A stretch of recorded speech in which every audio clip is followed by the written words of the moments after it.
2019 NDA 2014 NDA 2024 NDA అని చెప్తున్నారు. Double engine అన్నారు. 2014 నుంచి 18 దాకా డబుల్ ఇంజిన్ సర్కార్ ఇక్కడ ఉంది ఈ ఆంధ్ర రాష్ట్రంలో. మోడీ గారు నేను అడుగుతున్నాను, 2014 నుంచి 18 దాకా ఏ డబుల్ ఇంజిన్ సర్కార్ ఉందో అదే డబుల్ ఇంజిన్ సర్కార్ని మేము మళ్ళీ తెస్తామని చెప్పేటువంటి ధైర్యం సాహసం మీరు చేయగలరా అని అడుగుతున్నాను. చేయలేరు కదా. మరి ఏంటి మీ పొత్తు వల్ల ఈ రాష్ట్రానికి ఒరిగిందేంటి? అవకాశవాదం ఈ పొత్తు కదా. ఈ పొత్తు అనేది అవకాశవాద పొత్తు తప్పితే ఈ రాష్ట్రానికి మాకేముంది?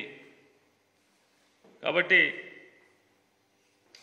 ఈ సభ సిద్ధం 5వ సభ తప్పితే జగన్మోహన్ రెడ్డి గారి కంటే మేమేమీ గొప్పగా పరిపాలించలేము, ఆయనలాగానే మేము కూడా పరిపాలిస్తామని చెప్పేటువంటి సభ సిద్ధం 5 సభగా నేను అభివర్ణిస్తూ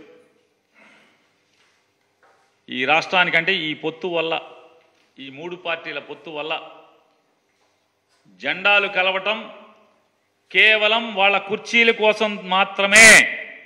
ఈ 3 జెండాలు కలిసేది కేవలం వాళ్ళు కుర్చీలో కూర్చోవటం కోసం మాత్రమే, అంతేగాని ఈ రాష్ట్ర ప్రజల మేలు కోసం, ఈ రాష్ట్ర అభివృద్ధి కోసం కాదనేది వాళ్ళ ముగ్గురు మాటలను బట్టి మనందరికీ కూడా తేటతెల్లం చేసినందుకు ఈ సభని ఇంత గొప్పగా జగన్ గారి కోసం ఇంత ఖర్చు పెట్టి మోడీ గారు ఒక విమానం వేసుకుని మొత్తం ముగ్గురు కలిసి 5 హెలికాప్టర్లు వేసుకొచ్చి ఈ రకంగా జగన్ గారి మంచి కోసం ఈ సభ పెట్టినందుకు వీళ్ళని అభినందిస్తూ సెలవు.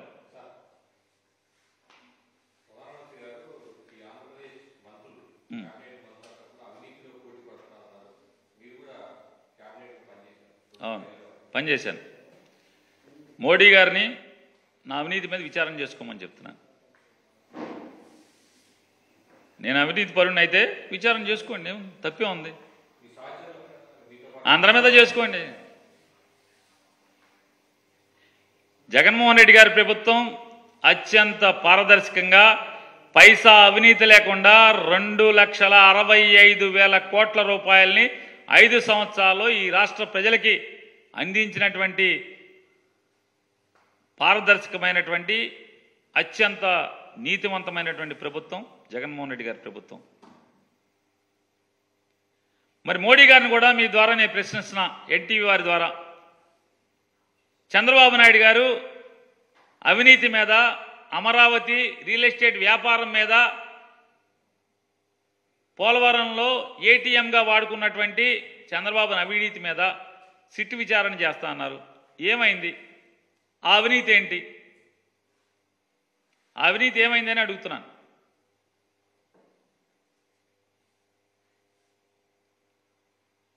ఏమైంది మీ అవినీతి రిపోర్టు? మీ సిట్ ఏమైంది? కాబట్టి మోడీ గారు పాపం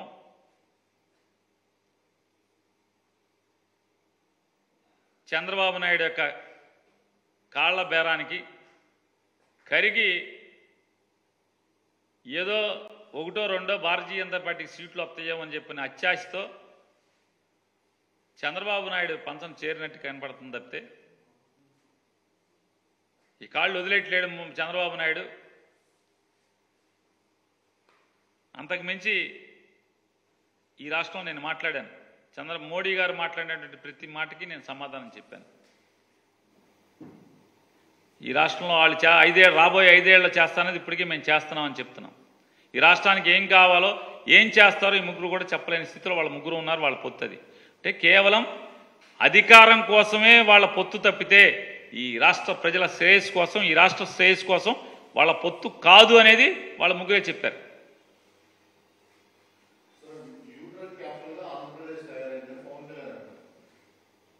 సాక్షాత్తు గంటా శ్రీనివాసరావు గారు, చింతకాయల అయ్యన్న పాత్రుడు గారు ఈ రాష్ట్రానికి మంత్రులుగా ఉండి మా చంద్రబాబు నాయుడు గారే మమ్మల్ని క్యాబినెట్లో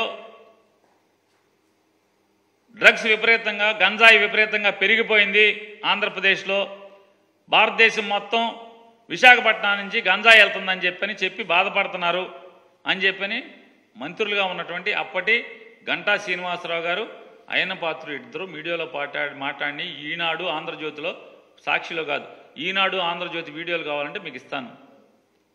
ఈ రాష్ట్రాన్ని గంజాయి పాలు చేసింది చంద్రబాబు నాయుడు పరిపాలన అనేది వాళ్ళ మంత్రులే ఒప్పుకున్నారు. ఇవాళ ఎన్ని నిందలేసే పవన్ కళ్యాణ్ మరి ఆ రోజు ఏం మాట్లాడాడు? ఆయన ఆ ప్రభుత్వంలో ఉన్నాడు కదా, సమాధానం చెప్పాల్సింది ఎవరు? చంద్రబాబు నాయుడు పవన్ కళ్యాణ్ ఇద్దరు కలిసి ప్రభుత్వం నడిపితే ఆ ప్రభుత్వం ఇది ఒక గంజాయి వనంగా మారిందని చెప్పని ఆ రాష్ట్ర మంత్రులే చెప్పారు. పవన్ కళ్యాణ్ చంద్రబాబు ప్రభుత్వంలో ఉన్నట్టు మంత్రులే. కాబట్టి ఇవన్నీ కూడా పవన్ కళ్యాణ్ అనే అతను చంద్రబాబు హితం కోసం మాట్లాడేటువంటి మాటలు. చంద్రబాబు కోసం ఆయన చెప్పాడు. పవన్ కళ్యాణ్ గారు మొన్న కూడా ఏం చెప్పాడు? తాడేపల్లిగూడెం సభలో తెలుగుదేశం పార్టీని భారతీయ జనతా పార్టీతో పొత్తు కలపడం కోసం నేను అవమానాలు భరించాను, అమిత్ షాతో తిట్లు తిన్నాను, తన్నులు తిన్నాను, చీకొట్టించుకున్నాను అని చెప్పాడు తప్పితే స్టీల్ ప్లాంట్ కోసమో, రాష్ట్ర ప్రత్యేక హోదా కోసమో, రైల్వే జోన్ కోసమో, కడప స్టీల్ ఫ్యాక్టరీ కోసమో, ఒక పోర్టుకి డబ్బులు తేవటం కోసమో, ఈ రాష్ట్ర మేలు కోసమో నేను కాళ్ళు పట్టుకున్నాను, చీకొట్టించుకున్నాను, తిట్లు తిన్నాను, అవమానాలు పొందానని ఒక్క మాట మాట్లాడలేదు. దీన్ని బట్టి ఏమవుతుంది, ఏమర్థమవుతుంది మనకి? పవన్ కళ్యాణ్ అనే అతనికి ఈ రాష్ట్రానికి మేళ్ళు కంటే, ఈ రాష్ట్ర ప్రజల కంటే యొక్క శ్రేయస్సు కంటే చంద్రబాబు శ్రేయస్సు, చంద్రబాబు హితం, చంద్రబాబుకి అధికారం కట్టబెట్టడం మీద మాత్రమే ప్రేమ మమకారం ఉందనేది పవన్ కళ్యాణ్ నోటితోనే ఆయనే చెప్పాడు.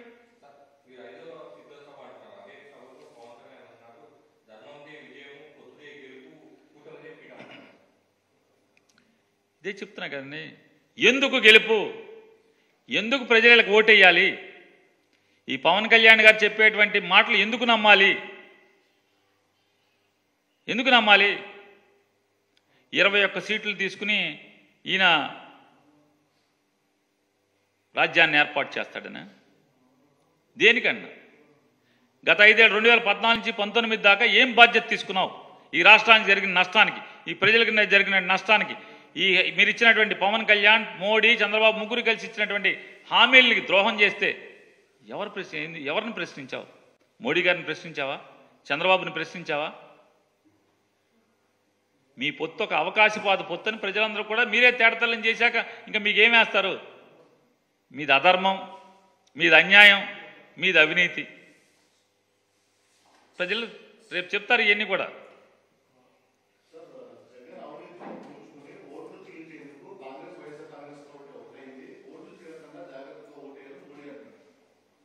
మేమదే చెప్తున్నామండి. నువ్వు పక్కన పెట్టుకున్నది ఎవరిని? పగలనీతో చీకట్లో రాహుల్ గాంధీతో చేతులు కలుపుతున్నటువంటి దిక్కుమాలిన రాజకీయ నాయకుడితో చట్టాపట్టాలు వేసి తిరుగుతా. మాకు కాంగ్రెస్కి ఏంటి సంబంధం? మేము స్ట్రైట్ కోటే చెప్తున్నాం.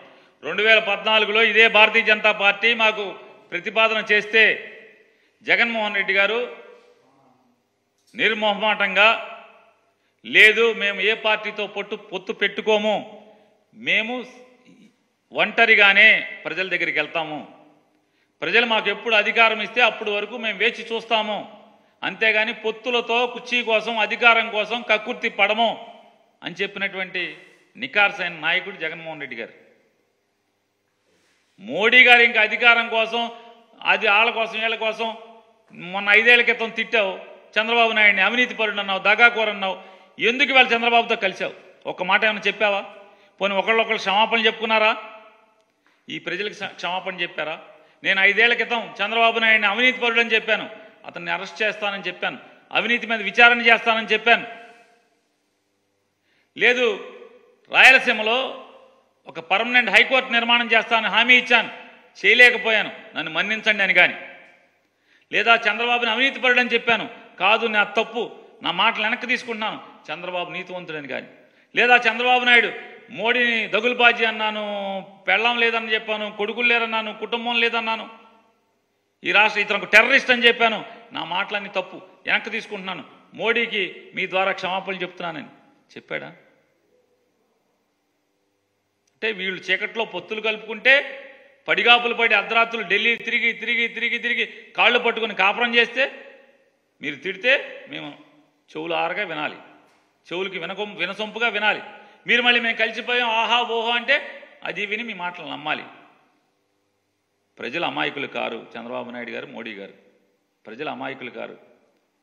ఖచ్చితంగా మీకు కాల్చి వాత పెడతారు, ఫ్యాను గిరగిరా తిప్పుతారు. మళ్ళీ జగన్మోహన్ రెడ్డి గారి ప్రభుత్వాన్ని అత్యధిక మెజారిటీతో ఈ రాష్ట్రంలో ప్రభుత్వాన్ని స్థాపిస్తాం ఖాయం.